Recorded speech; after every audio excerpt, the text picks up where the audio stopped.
Obviously, you've got some really great questions for you today. I know that everyone's going to find this really, really useful, especially hearing from someone brand side at a brand such as Represent. But let's kick off by finding a little bit more about you. So, how did you get to where you are now? What's your current role about at Represent? Okay, cool. Yeah, so I'm the SEO manager at Rep. Manager is actually a bit of a misleading title because I'm the only SEO at Represent.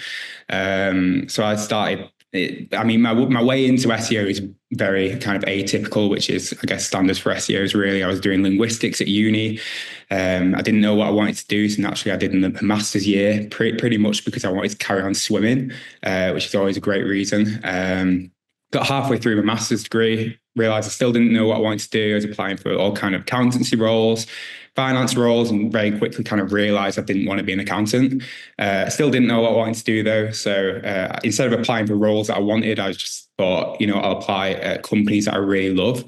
I was really big into going to the gym and my fitness and my swimming and all that kind of thing at the time. So I applied for kind of a general e-com position at My Protein. This was back in 2020, and yeah, the interview process was really good, and they essentially placed me in SEO. Within my first couple of weeks there, I was put on the UK site, the Ireland site, the India site, and about 7 other international sites, I think.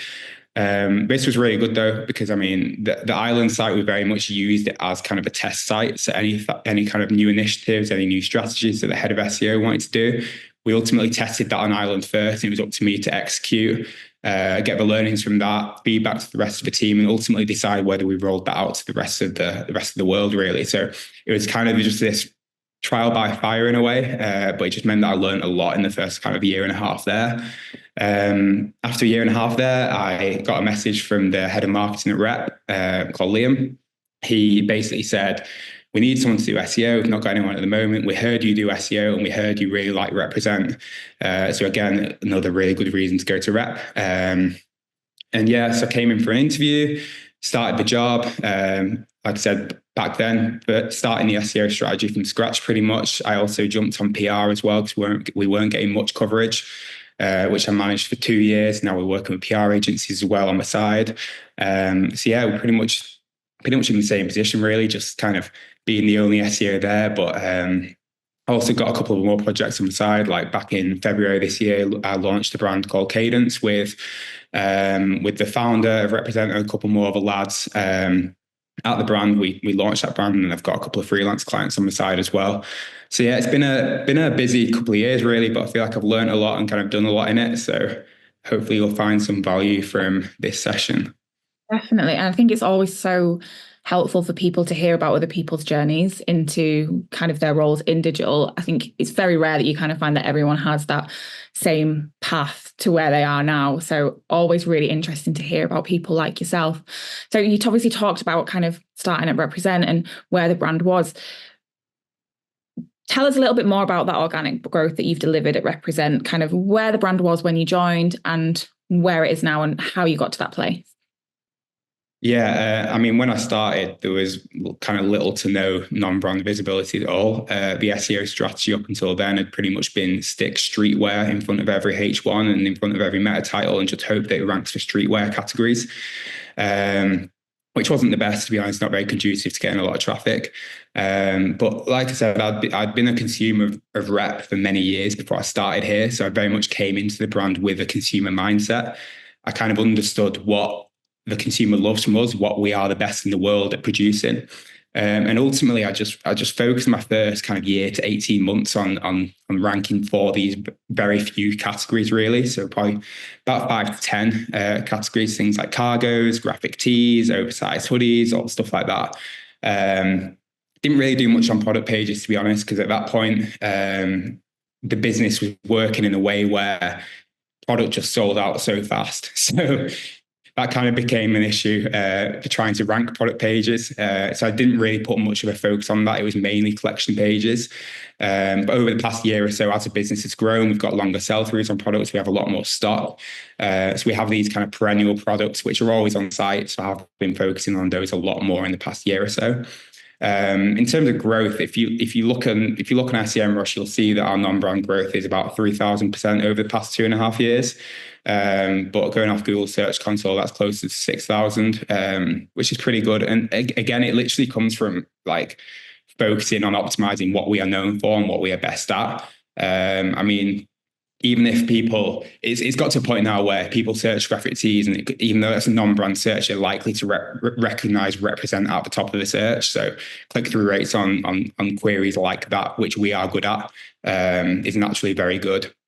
And to be honest, I do think that being this kind of solo SEO has actually really benefited me.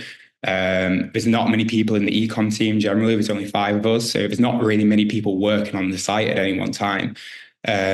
This naturally kind of lends itself to being able to do things in isolation, being able to test and learn and actually figure out what works. And obviously being the only SEO, it really means that I have to just focus on what works. So yeah, that's kind of where we're up to now, really. Good growth, continue to love it. So yeah. That's awesome. Insane levels of growth, especially when it's such a small team. I can't off the top of my head, do you feel like you get any limitations because you are a smaller team and you're the solo SEO, like you said? I think the main thing is like just being able to learn from other people. At my pro team, I was in a team of 12.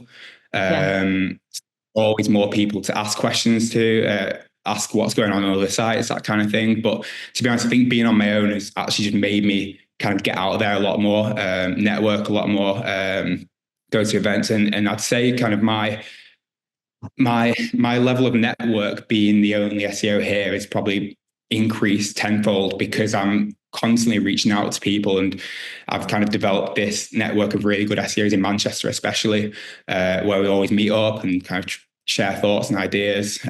Actually saw Luke at a conference a couple of months ago in Manchester. His talk then was spot on as well. So yeah. Amazing. And, following on from that growth that we were just discussing, looking ahead, looking at kind of what other brands are doing as well, what do you believe that priorities for bigger e-commerce brands should be looking to drive growth on the SERPs in 2025? I think it ultimately comes down to doing the fundamentals right. I mean, I'll never claim to be the best or most clued up SEO. I'm never doing anything too groundbreaking. One thing I'd say I do is kind of systematically attack one category at a time. So test on a category, learn from that and roll that out, and just kind of accumulate these short feedback loops, and kind of just build out these systems and kind of flows of these fundamentals. So your on-page work, making sure your technical SEO is sound. We do in the ecom team, we do a lot of kind of UX split testing, that kind of thing. Looking at our user engagement metrics after running those tests. But I'd say the biggest one for me, honestly, is we just need to make sure we're not giving away. Oh, sorry. I think we had a bit of a technical problem there. We all good? Yeah, we're all good. Okay. What was I saying? The biggest part for me, I think, is probably topical clustering. So hopefully this will make me a little bit popular with Olivia. Yeah, I think it's something that a lot of brands, or bigger brands in my space, don't do particularly well, because they can kind of lean on their overall site authority. But yeah, coming into the brand, one of the first things I did was get the blog going, just building this kind of wealth of helpful information around our categories, like how to wears, the best hoodies, fabric information, occasional wearing, all things like that, really. I do think that SEO is very much about kind of, we get told all the time to write for the consumer and to understand what they want to know. And again, Liv mentioned it, you want to be writing for the customer, not necessarily writing based on what keyword research says, kind of thing. You want to guide them towards like an educated purchase, navigate them towards like related products and topics that they might also be interested in. And I've always kind of said that SEO is very much just an accumulation of signals for Google. So whether we do that with our information on page, our link anchor text, our writing about related topics, we want to be showing expertise, the experience, the authority, and the trust. So yeah, content is really the big one for me. I know AI has kind of become a big part of this conversation in content. And again, I think it's about delivering that unique and human like perspective on things, showing the expertise, standing out. One that won't make me that popular with Liv probably is a quote I like to say quite a lot, which is "Take the best and make it better." It's a Henry Royce quote actually. So I do a lot of competitor analysis, looking at what other brands are doing, what they're writing about, and kind of basing a lot of our blog topics off that. And I think more kind of generally, not necessarily just for SEO, but it does obviously like help SEO, improving our UX, like improve your engagement metrics, split test the options on the page, whether it's including UGC, whether it's showing similar products, changing how you display information, like changing how you display your checkout, all things like this. Like without testing, you can't really learn anything, and you really need to learn from the testing to help guide your strategy moving forwards. Otherwise, you're just left doing the same thing over and over again, basically. Yeah, definitely. I know that's something that we talk about a lot at Digitaloft as well. And we have had a couple of questions pop up, so I'm just it links quite nicely to what we were discussing there. So we've had a question from Tom. He says, as Rep is already very widely known, what are your main goals with SEO? Yeah, like I said, like I mentioned, a lot of it's product pages. I mean, we've got by the day we add more products to site, which is new, but also will be on site for a long time. So one of my main priorities for the past couple of months actually has just been ranking for generic color of things like pink hoodie, gray hoodie, I don't know, black t-shirt, these kind of things is something that I've really not done much of in the past. And that's kind of what the focus is now. I mean, you look at our estimated traffic trend on SEMrush, like it's pretty close to the likes of Boohoo Man, but we're doing that with a much smaller portfolio of keywords. I think we've got like probably a quarter number of keywords ranking as Boohoo Man, but we're pretty close to them on traffic. Like, so it just shows there's so much potential out there, but it's completely untapped so far. Yeah, pretty much just doing the same things we've been doing already, but with that kind of more product page focus. Sure. And what are your thoughts on this shift that we're seeing on the SERPs for e-commerce queries? I guess kind of talking about search volumes there, from that huge increase in visibility of free shopping listings to AI overviews. Have you got any tips for people on kind of leveraging these shifts? Yeah, I mean, I think it's a bit of a mess, to be honest, especially in the US. Like, I think most of the results that you get in that aren't organic listings are completely irrelevant. I think the best thing that we can do in terms of stuff like shopping listings is just be completely transparent, display your pricing, your returns policies, your product availability, give Google an easy path to navigating your features and your information. It is the same as trying to rank an organic listing, really. Be informative, give users the information that they want and need to know to make an educated decision. With regards to AI overviews, again, I think your informational content is key. Like this morning, for example, I Googled Lander leather. It was a type of leather that I've never heard of before. The AI overview displayed information from Belstaff, which funnily enough, we've actually just done a collab with them today. And the overview was just about that leather taken from a product page where they explained what that type of leather was. So it's not completely relevant, but you never know. You never know with these AI overviews, you might get the click. Definitely. And from there, kind of optimizing for branded search has also gained a lot of attention over the last year. Do you have any thoughts on leveraging that and any tips for doing that as well? Yeah, this is something we've kind of really doubled down on. So, I mean, as SEOs, obviously, we historically really focus on non-brand. I do think optimizing for non-brand will carry over to brand, but it was something that Andrew Holland said probably about 6 months ago on one of his webinars, which is so blindingly obvious, but it's also so true, and it's not necessarily the way that people think. But the fastest way and the easiest way to grow your brand is to increase your branded search, right? So one of the main things that we really invest heavily in is community. That's pretty much one of the main things we're known for. Obviously, it's not really what you do for your community isn't necessarily an SEO thing. It's not really a thing that SEO will really drive, but it is more of a wider business decision that can be really proofed with your SEO metrics. So, I mean, I like to define your community as like a group of highly engaged and loyal customers, which can then act as organic brand advocates. So we do quite a lot to kind of build up our community. So we like to incentivize loyalty. Loyalty being if your customer has a choice between you and a competitor brand who has a similar product at a similar price point, you want to make sure that you're the choice over that competitor.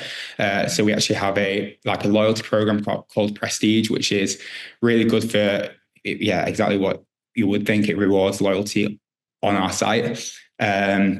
We like to encourage people to be those organic brand advocates as well. So I've actually got a personal use case of this as well. About 2 years before I started at the brand, I posted a picture on my Instagram wearing Represent. Like I said, I loved it. A couple of days later, the Represent account messaged me and said, "We want to use your photo on our website. Do you mind if we do that?" I was like, "Yeah, of course." So then next day I checked on the product page for that jacket I was wearing, and there I was showing up right at the bottom. It felt like an absolute influencer. It was pretty good for the ego, but the kind of the side effect of that was it just got me posting a lot more in Represent and tagging Represent a lot more. I want to be featured more. And I do think if you can do this at scale, I mean, if you've got hundreds of products and on each page you include 3 or 4 UGC, we actually don't do it anymore. It's probably a bad example. But if you can scale that up, you could have thousands of people who are those kind of brand advocates who keep pushing out consistent content. And I do think that in this kind of world where we've got so many content creators, you've got affiliates, I think your community is the loudest and most authentic voice you can possibly have, more so than influencers, more so than PR or affiliates. We like also, with kind of on that point, we like to kind of put on these events for our community as well, strategically around these kind of key moments, which really good for encouraging UGC and the following searches that come from that. And I'd say the last thing you can probably do to help build your community is really focus on being visible, taking on feedback. So again, one of the things that we do is we have these community days quite often where we bring in our most engaged customers. I think at the last one we brought about 70 down to the office, and we pretty much use those as feedback days. And we tell them what changes we've made since the last one based on the feedback they're given. I like to talk I'm quite involved in the community in like the chats and the groups online and stuff like that. I like to ask them what is your experience on site like, what you think could be improved, and I think that feedback direct from the customer is so valuable. So to round it up, I guess building the community for overall brand is the best way. I mean, you see it now on LinkedIn all the time. I feel like people are just catching on to it, but at Rep they've been doing it for kind of 10 years. So yeah. Amazing. So nice to hear about a brand doing that so authentically as well and seeing it work so well. So that's awesome. It was never like let's do this because we think it'll increase sales. That's a byproduct, and we've learned from it, and we just carry on doing it. Yeah, no, I love that. Next question is all around social search. So, we all know social search is a big deal at the moment. Lots of e-com brands are doubling down on this. Is that something that Rep are doing, and any tips for getting started? So I mean, I'm pretty good mates with the Deviation guys. They're kind of a social search agency. So chat with them quite a lot about this kind of thing. And they've really got me on board in thinking that TikTok is kind of becoming the biggest platform for information and product search. Primarily because you find relevant information, you find authentic information, and it's quick and convenient as well. So I mean, we like to utilize creators. Like I said before, people are pretty switched on to branded deals now. I don't think people necessarily like to be sold to by creators. So really kind of pushing that priority of them giving an informative and authentic opinion on products. Let the creator be the creator. They know what their audience likes, so don't try and prescribe them a script or tell them exactly what they need to say. Just maybe guide them a little bit. Maybe we like to tell them, give size and information, what the fit's like, what you think of the fabric, like what you genuinely think about the product, and just let them be more of like an authentic voice rather than just like lifting up a product when they've been advertising 5 other brands in the previous 5 days, lifting up yours and saying like this is what I'm selling now kind of thing. Yeah. Kind of on that topic, what we just spoke about with community as well, we actually like to use our community as the creators, like I mentioned, but we do that a lot through our events. So again, this is another example of like something that we did, which was kind of a complete accident, and we've learned from it, and then we've carried on doing it going forwards. So last July, we had a pop-up in Manchester. We're pretty well known for our pop-ups now. We've been doing them quite a lot. And a couple of days before the pop-up, we put a social post out saying, hey, we're going to do a 5K run Saturday morning, 7 a.m, meet outside Selfridges. If you want to come. If you don't have to. Anyway, got Selfridges 7 a.m. that day. 300 people turned up, which was pretty mental. Oh my God. Yeah. But what was really interesting was what actually happened after that. So I looked at Google Search Console the day after. So we basically called it our 247 run, right? So 247 is like our active wear line. And the day after that run, our clicks for 247 searches had increased by 600%. For the following week, they were up about 150% average. And then for the following month after that, they were up 35% average. And what's most interesting about this is that all those clicks, there were some for the UK as well, but those increases I've just mentioned, they were all for the US. Run was in Manchester, all those clicks were for the US. So it just shows like this globalization power of social. What was even better than that was the week before our run, we basically just dropped a running collection for 247 run.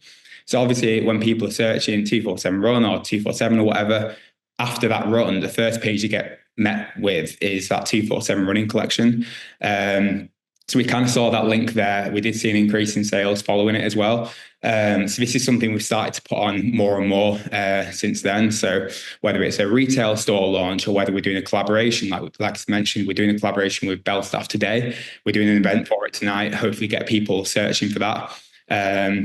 More 247 drops. We always kind of do like a gym session or a Pilates session or something like that, something that's just nice for the communities to go to. And we do find that people love to come along and people love to share this stuff, and it just massively increases our brand visibility. Ultimately, all this has been really guided by the SEO metrics and from the sales that we've seen off the back of it.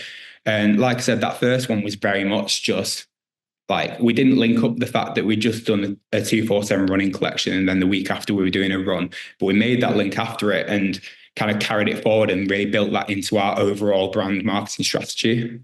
Yeah. No, I love that. And are you talking there about, SEO metrics guiding other areas of the business? And it's something that we talk a lot about at Digitaloft is collaboration between teams and agencies and businesses. And I know at the beginning of our session, you talked a little bit about working in PR when you first started. Can you talk to us a little bit about how you do integrate those internal teams around SEO, whether it is working with traditional PR teams, digital PR teams, or kind of leveraging that social search element that we just talked about? How do you go about integrating those teams? Yeah, so like when I was doing PR, and I still do a little bit of it to this day now. It is very much kind of traditional PR, just because of the nature of the brand. I mean, I do think PR is becoming more of a kind of vanity metric type thing. But I mean, with regards to social search and stuff like that, I think it's just about educating and getting buy-in and kind of showing that understanding of an opportunity that is there. And yeah, you're right. Like the best kind of marketing comes from kind of the full alignment of teams. When everything's aligned, it just seems seamless to the customer. So yeah, I do like to kind of, it's pretty much like what I've just spoken about, really, like see what we've done, see if we can make any link there to sales or to traffic or anything like that. See how we can improve it, see if it's worth further investment in doing it again.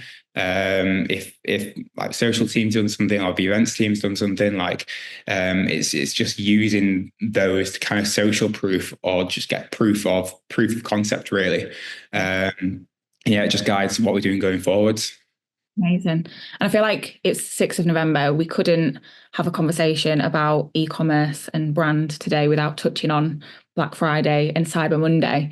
What are your top tips for how e-com brands, e-com sites can make the most of this period as we approach it for 2024? Okay, yeah. Yeah, I mean, Luke kind of mentioned this as well, this idea of kind of these discount code pages. I mean, we don't have any discount codes, but we do have our loyalty program, which is Prestige. Like I said, it's not necessarily a discount thing, but with buying more, you get more vouchers with different tiered levels. And I won't go into kind of complexities of it, but one of the main things I did when I started here was I created a represent discount codes page and basically made a full explanation of that system, that page. So yeah, just your brand name plus discount or discount codes is always a good shout. Any kind of deals pages, so or for your categories, so like I don't know, hoodies deals, DIY deals. One of the things that we did quite a lot of my protein as well was we created these cheap term pages. It's like cheap protein, cheap creatine, all stuff like that. Obviously, like that depends on how much you want to protect your brand, but that's always an option.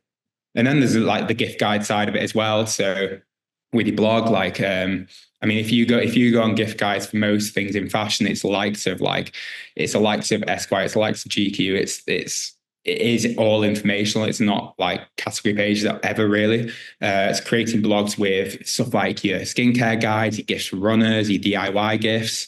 I think these are all kind of good shouts, really. Just kind of being on top of it and just thinking about what people are searching for in this time and reflecting that on your site. Oh, definitely. And I guess that kind of can link nicely back to that collaboration with PR, looking at product PR opportunities, getting your relevant products into those gift guides as well. Looking forward, so we move away from Black Friday and Christmas and everything. How do you see the next year going for e-commerce as a whole? Obviously, lots of challenges around the cost of living. Outside of that, there's SERP feature challenges that we're seeing. It's been quite a turbulent year. What are your tips for preparing for 2025? Yeah, I'm pretty optimistic for next year, to be honest. I mean, physical retail is not doing too well at the moment. And I think people are shopping more online just because they can find more information faster with stuff like social search. They're getting more authentic opinions. They're getting more kind of unbiased facts about things. I like to think that there's going to be a lot more kind of integrations with AI coming up. Like one thing we've recently put on the Cadence site is this. It's like an AI summary of your reviews, which is really helpful. It actually has increased our conversion rate. I'm not just saying that; it's done us pretty well. But yeah, I mean, for SEO in general, I just say like just your fundamentals, like make sure you're on pages, right? Like make sure you're doing a bit of link building. Like if you've got the capacity for that, you're building your topical clusters through your blog. You're doing stuff to build your branded search out. And I think for kind of wider ecom in 2025, I'd really focus on trying to be an early adopter of stuff like TikTok Shop and live shopping. I think a year ago, the perception of these things was completely different to how it is now. And I think it's only going to get better. I mean, last night, Lux Collective, them. Yeah. I think they sold their first Birkin last night for about 12K on TikTok Shop, which is pretty mental. And we've got to operate where our audience is. And the audience is on TikTok for most things, like they're searching how-tos, they're searching for the best things, they're searching for the ways to wear things. Like that's putting them in this kind of echo chamber for certain categories and certain industries. Like, and it's just a great opportunity to kind of reach out to this kind of super targeted audience that you've got. So I think TikTok Shops, yeah, I'd definitely jump on that if you could. Wild to me that a Birkin has been sold on TikTok Shop. I think it just shows the kind of huge diversity of audiences that you get on that platform. Yeah, it's just like toilet paper and stuff like that you could buy now. Wild. Mental. And then kind of we'll wrap things up. I know we're running out of time. We've got a lot of different people on today's webinar from different businesses of different sizes. For those smaller e-commerce brands out there, how would you say they can compete against bigger, more established competitors? Do you have kind of just one tip that you give them for 2025 that would help them with their strategy? Yeah, I'd do what I did. Start with your pages which you think you would do the best stuff in the world at. what's likely to be the best for conversion, your smaller subcategories, your longer tail keywords, all that kind of good stuff. I think naturally, as you kind of build out your authority and build out you get better engagement metrics on these smaller pages. Naturally, that'll kind of funnel upwards towards your broader categories. But again, I know I keep banging on about these fundamentals, but it really is like that'll get you 95% of the way there. Like I've never seen a dramatic increase in traffic or sales based on a massive based on improving our core web vitals massively. Like obviously with things like page speed, you want to make sure that it's loadable for the user, but you don't really need to get bogged down by it. Just make sure you've got a good user experience, make sure you've got your helpful content on, you're writing articles about your product use, you're interlinking your similar categories, you're building your backlinks if you've got capacity for that. And again, just like test the strategies across these smaller categories, learn from that feedback, get the short feedback loops going. And yeah, just keep going really. Oh, amazing. Love it. Thank you so much, Matty. We'll stop there.